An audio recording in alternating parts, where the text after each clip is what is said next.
rakyat, ya. Stand for the people. Bukan untuk penguasa, the ruler atau government. Jadi aneh kalau kita kemudian yang kita bela adalah penguasa atau mantan penguasa. Tapi sekali lagi seperti saya katakan tadi, saya ulangi, bukan berarti kemudian kita menghalangi hak Jokowi untuk mengadukan, untuk membela kepentingan hukumnya. Sebagai warga negara, dia bisa mengadukan Roy Suryo, mengadukan Dr. Tifa, mengadukan siapapun kalau dia merasa dicemarkan nama baiknya atau difitnah. Itu kritik telak Dr. Muhammad Taufik kepada rekan advokat, ya. Di mana-mana advokat itu bela rakyat, bukan bela penguasa atau mantan penguasa yang masih powerful. Jadi advokat itu berdiri di tengah, menjadi keseimbangan, tapi dia protect rakyat agar tidak diperlakukan secara semena-mena oleh kekuasaan negara, termasuk oleh penegak hukum. Lah ini malah advokat yang mengadukan warga negara, aneh bin ajaib.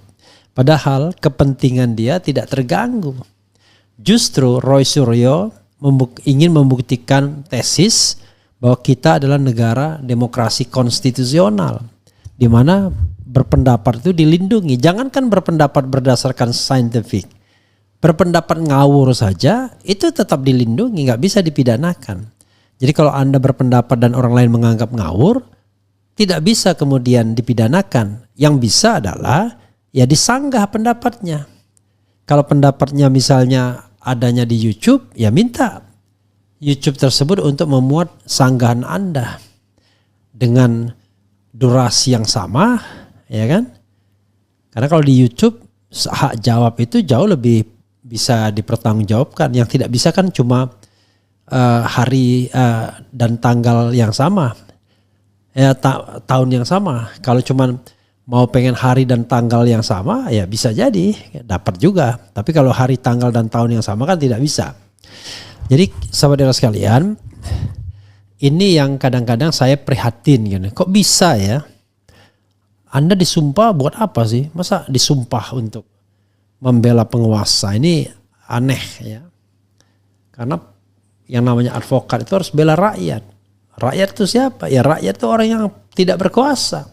Kalau orang yang berkuasa bukan rakyat namanya, walaupun seluruh warga negara Indonesia rakyat. Tapi kan dalam terminologi state and civil society, mereka yang tidak berkuasa disebut rakyat atau civil society.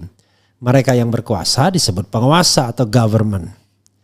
Jadi aneh sekali sahabat sekalian kalau tiba-tiba rakyat diadukan oleh advokat. Kalau advokat pun sudah mengadukan rakyat, lalu kalau rakyat punya masalah datang ke mana dia?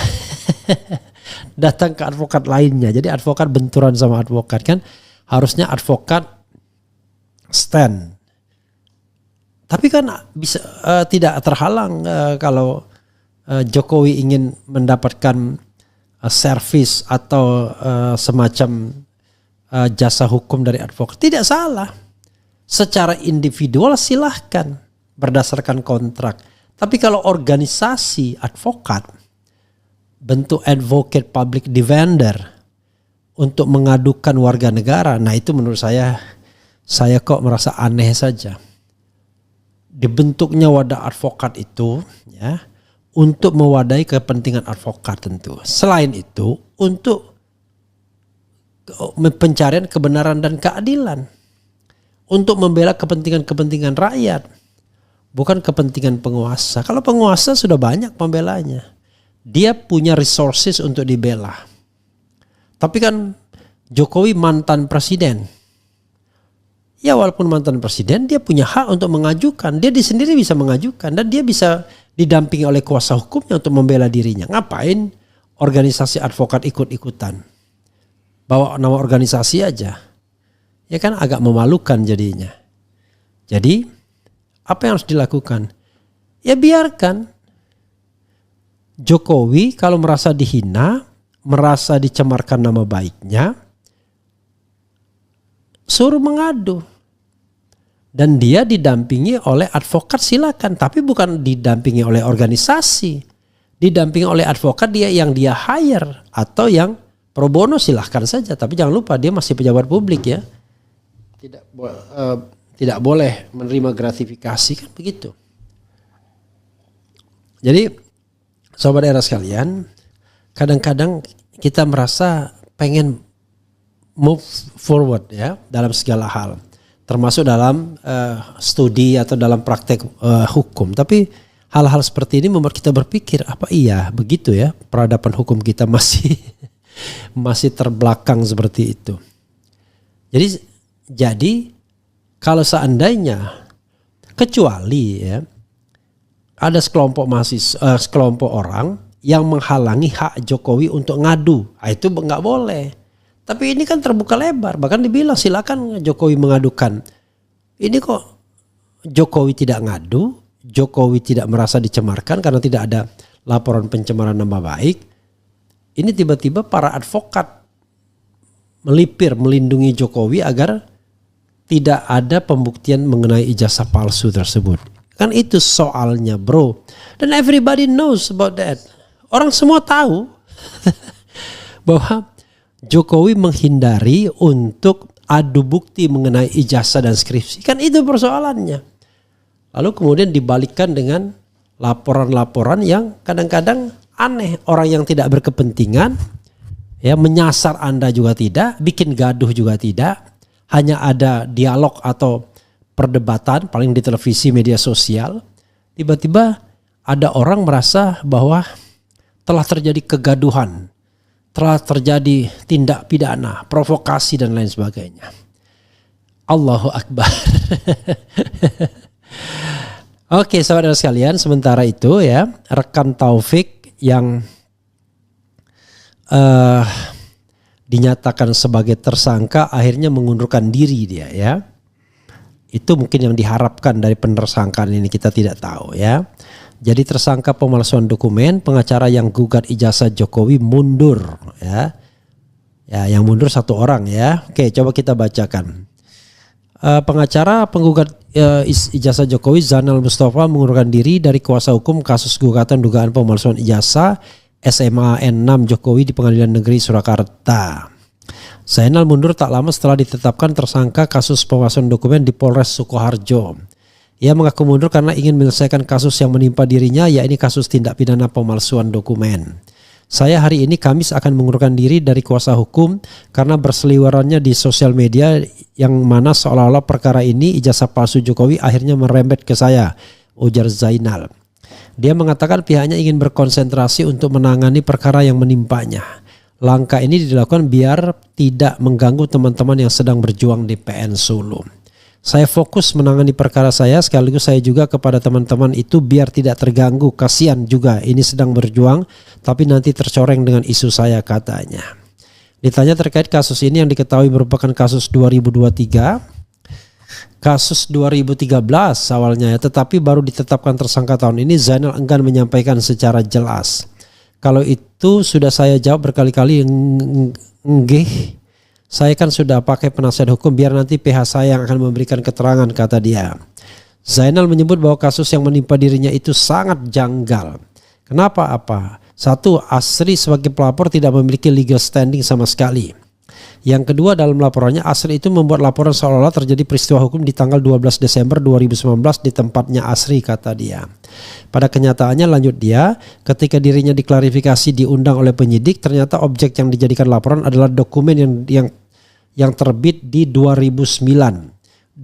Dokumen itu surat transfer dan transkrip yang notabene dianggap palsu, pungkasnya.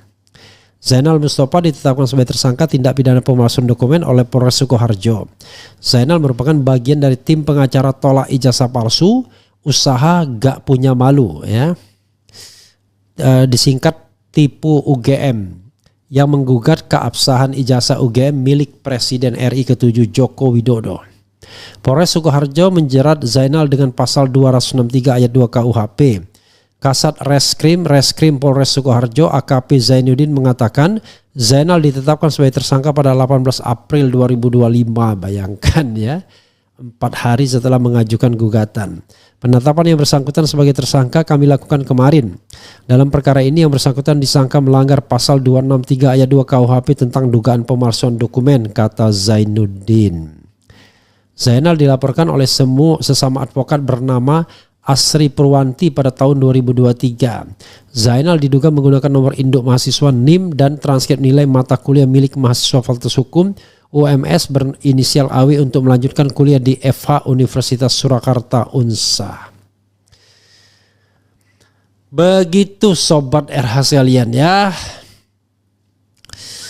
Jadi kalau misalnya benar ya dia menggunakan NIM orang lain untuk melanjutkan ke Unsa, itu tindak yang tidak bisa dibenarkan. Oke. Tapi timing itu juga menjadi masalah. Kenapa baru ditetapkan sebagai tersangka sekarang ketika beliau sedang mengajukan gugatan soal ijazah Jokowi. Tapi ya sudahlah, toh pengacaranya 10. Jadi 1 yang mengundurkan diri, ya anggap saja sudah ya. Dan menurut saya memang harus mengundurkan diri dia biar dia tahu diri bahwa dia ada masalah dan masalahnya itu harus dia selesaikan daripada dia menjadi katakanlah beban bagi yang lainnya, ya lebih baik mengundurkan diri. Begitu saudara sekalian ya. Sekali lagi kita balik ke Taufik ya. Apa yang disampaikan Taufik ya mewakili banyak orang ya. Coba kita dengarkan lagi apa yang diomongkan Taufik ya. Sekali lagi di mana-mana advokat itu membela rakyat bukan membela penguasa. Itu kata Dr. Taufik. Silakan kita dengarkan lagi. Oke guys, di sela-sela guys aku istirahat dulu. Kali ini aku akan menanggapi tentang pelaporan terhadap Dr. Tifa, Roy Suryo dan Dr. Sianipar atau Rismond Sianipar yang dilakukan oleh organisasi advokat Peradi Bersatu. Aneh ya guys. Di mana-mana di seluruh dunia advokat itu membela rakyat, bukan membela penguasa. Ini mau saya tunjukkan ya.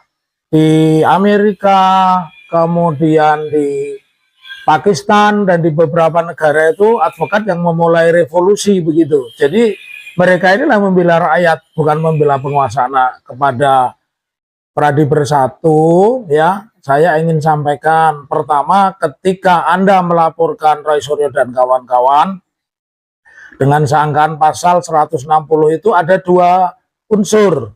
Pasal 160 itu mengandung unsur formil dan material. Unsur formilnya adalah menghasut itu menggerakkan, mengagitasi orang untuk melakukan sesuatu. Nah, unsur materialnya itu harus ada kekerasan di situ. Apa yang terjadi sekarang?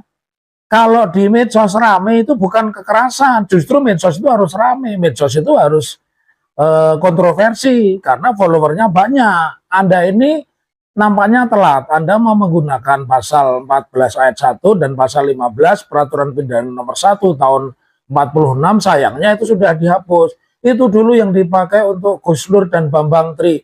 Nah sementara 3 orang ini kalau Anda sebut bahwa harus lewat pembuktian pengadilan, saya juga mau tanya, memang sudah ada pengadilan yang mengadili ijazah Jokowi itu asli, baik SMA, lebih-lebih yang Universitas Gajah Mada. Memang sudah ada yang mengatakan ijazah Jokowi itu asli. Belum pernah ada sidang yang di Jakarta 2 kali itu, belum sampai pokok perkara. Hakim menolak dengan pertimbangan kompetensi absolut, bukan wewenang pengadilan sipil itu. Jadi saya sebagai advokat sekaligus Presiden Asosiasi Ahli Pidana Indonesia akan menyediakan waktu dengan tim membela Dr. Rismond Sianipar.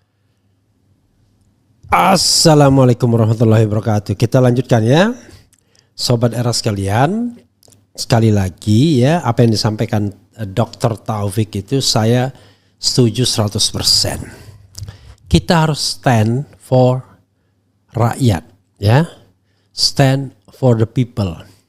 Bukan untuk penguasa, the ruler atau government. Jadi aneh kalau kita kemudian yang kita bela adalah penguasa atau mantan penguasa. Tapi sekali lagi seperti saya katakan tadi, saya ulangi, bukan berarti kemudian kita menghalangi hak Jokowi untuk mengadukan, untuk membela kepentingan hukumnya. Sebagai warga negara, dia bisa mengadukan Roy Suryo, mengadukan Dr. Tifa, mengadukan siapapun kalau dia merasa dicemarkan nama baiknya atau difitnah. Itu kan mekanisme hukum yang adequate, yang memadai untuk dia membela diri.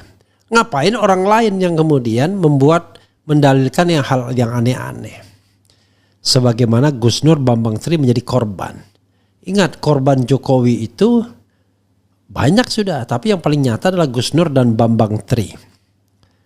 Jadi apakah kemudian penegak hukum akan berdiri untuk membela kepentingan Jokowi lagi? Padahal masalahnya gampang sekali. Tinggal lakukan penyelidikan soal ijazah Jokowi, selesai. Dan mudah kan proses penyelidikan dan penyidikannya. Nggak susah. Atau layani gugatan perdatanya sebagaimana dilayangkan oleh Dr. Taufik. Kan begitu sobat era sekalian ya. Jadi kita jangan seperti orang bodoh yang seolah-olah nggak paham masalah. Tiba-tiba kita belokkan, kita balikkan masalahnya ke masalah demokrasi hukum lah dan lain sebagainya. Kita nggak paham apa. Demokrasi kita itu demokrasi konstitusional. Demokrasi yang berdasarkan pada konstitusi.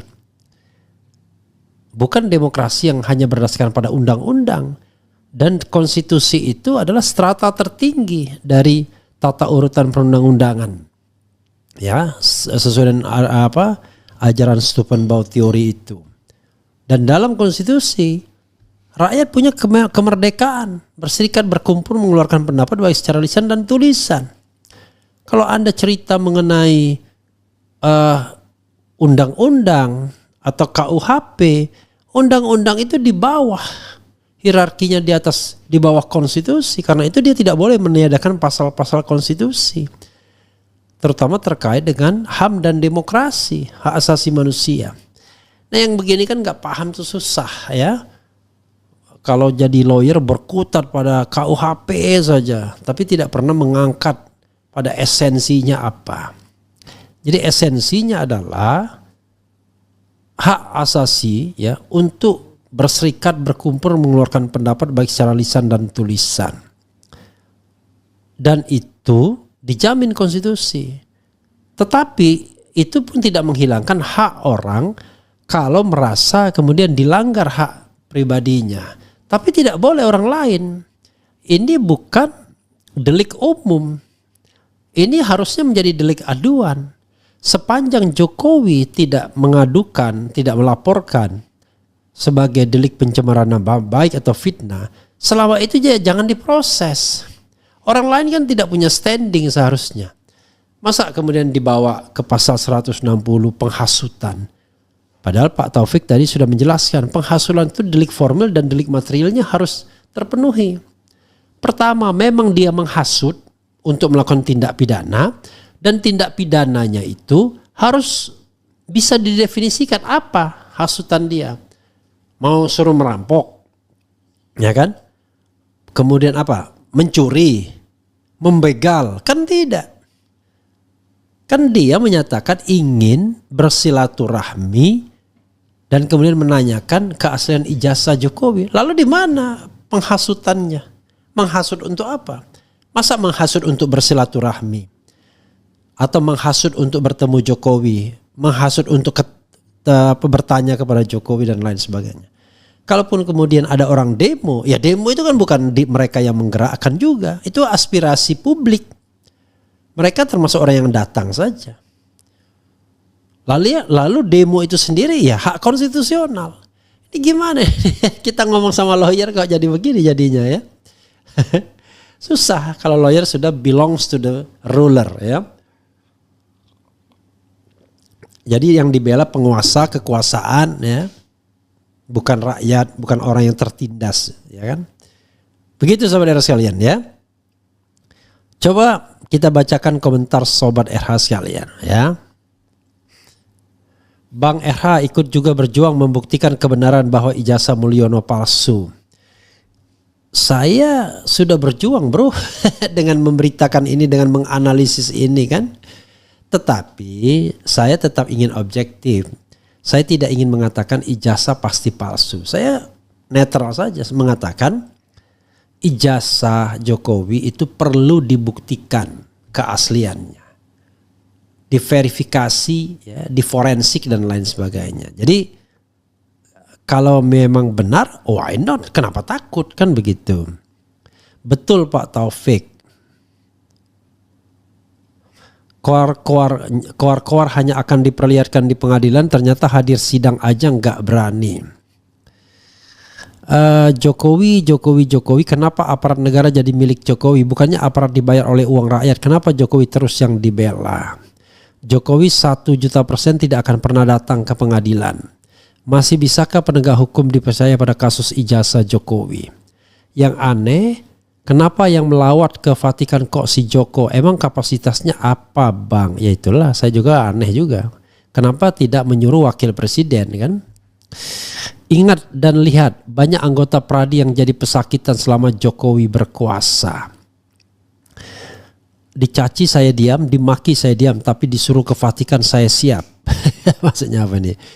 Kasus Jessica Kumolo Wongso tidak sama dengan kasus ijazah palsu Jokowi, ya. Iya, tidak sama, ya kan? Kemudian selama Prabowo tidak menyuruh angkut, dia tidak akan hadir di pengadilan. Rakyat udah cerdas, mana advokat, mana alpukat. Negeri Wakanda jilid 2, ya. Sudah tidak ada lagi cara untuk mengelak, untuk melegitimasi kepalsuan, sehingga mengeluarkan jurus paling super, sangat pamungkas. Harus sebegitu repotkah untuk menghadapi buah pemikiran? Maksudnya apa ini? Janganlah Pradi berhadapan dengan masyarakat, ya. Kawal terus menerus pengadilan ijazahnya Jokowi. Jokowi wajib hadir, nggak boleh kabur lagi. Hukum di Indonesia sudah jadi arena jual beli kasus parah. Aneh bin aneh negeriku. Terlalu banyak penjilat di negeri ini.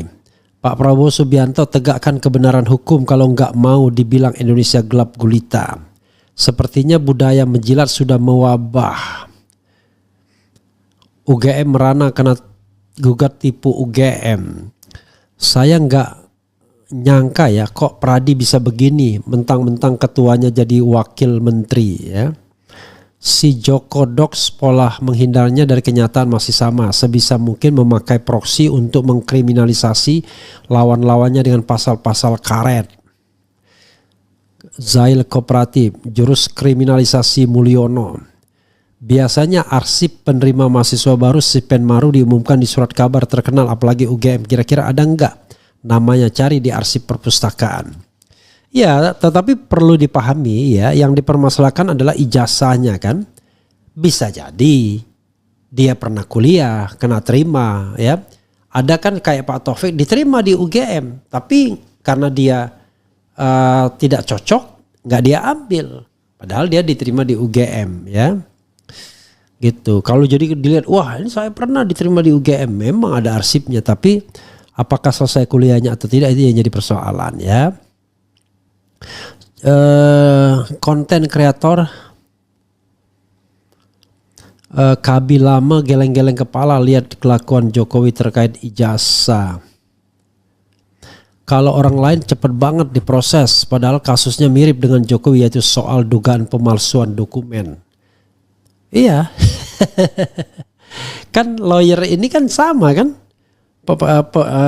kasusnya dengan Jokowi. Lalu di mana masalahnya? Ya kan? Kenapa saya merasa orang atau organisasi yang membela apa ya? Oke. 11 perkataan Mukhtar Lubis menjadi kenyataan, apa itu ya? 100% yang palsu kitab agama. Oke. Kita lihat aja nanti Jokowi mengatakan saya akan tunjukkan kalau ada permintaan pengadilan. Jadi kita tunggu omongannya. Cuma aku nggak yakin Jokowi mau datang dan nunjuki ijazah. Itu alasan nunda-nunda aja ya.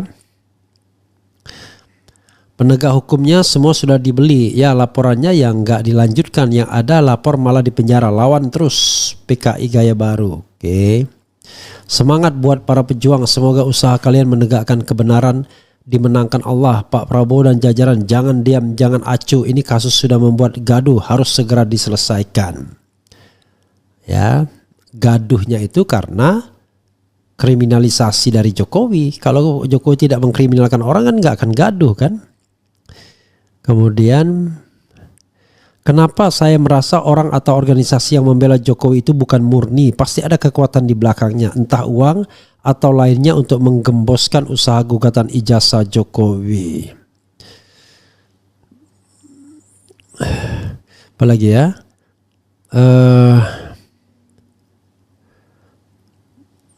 Siapa yang palsukan ijazah Jokowi ya? Jepara hadir Bang RH, setuju dengan Pak Bapak Taufik.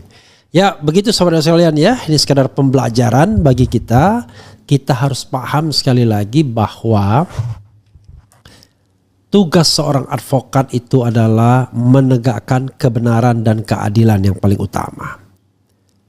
Membela kepentingan masyarakat, terutama orang yang lemah, dalam rangka access to justice. Lah ini membela penguasa atau mantan penguasa yang tidak dihalangi haknya untuk membela dirinya, yang tidak dihalangi haknya untuk meng-hire pengacara atau advokat. Jadi ngapain organisasi harus turun tangan? Begitu saudara sekalian ya.